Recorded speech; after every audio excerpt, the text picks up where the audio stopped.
Car కొన్నాడు, పూజ కోసం దర్గాకు తీసుకెళ్లాడు. కొత్త కారు మహత్యమో అదుపు చేయడం చేత కాలేదో మొత్తానికి ఆ కారు బీభత్సం సృష్టించింది.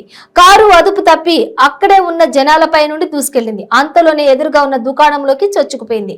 ఈ ఘటన వరంగల్లోని అన్నారంలో చోటు చేసుకుంది. కారు ఢీకొన్న ఘటనలో పక్కనే ఉన్న పలు వాహనాలు దెబ్బతిన్నాయి. వరంగల్ జిల్లా పర్వతగిరి మండలం అన్నారం షరీఫ్ దర్గా వద్దకు ఓ వ్యక్తి కొత్త కారును పూజ కోసం తీసుకుని వచ్చాడు. కారు ప్రమాదవశాత్తు అక్కడే ఉన్న భక్తులపైకి దూసుకెళ్లింది. కారు నియంత్రణ కోల్పోవడంతో దుకాణంలోకి మెరుపు వేగంతో వెళ్లిపోయింది. ఈ ఘటనలో 6గురికి గాయాలు కాగా 2 పరిస్థితి విషమంగా ఉందని సమాచారం. గాయపడిన వారిని ఎంజీఎం ఆసుపత్రికి తరలించారు.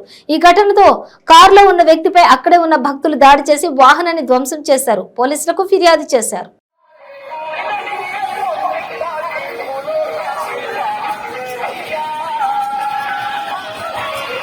బీభత్సం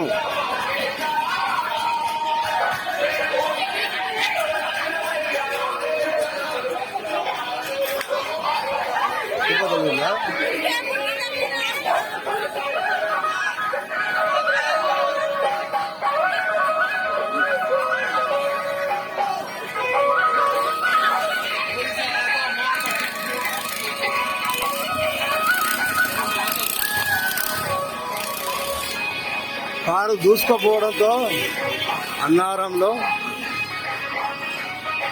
దర్గా వద్దకు వచ్చిన భక్తులకు తీవ్ర గాయాలు.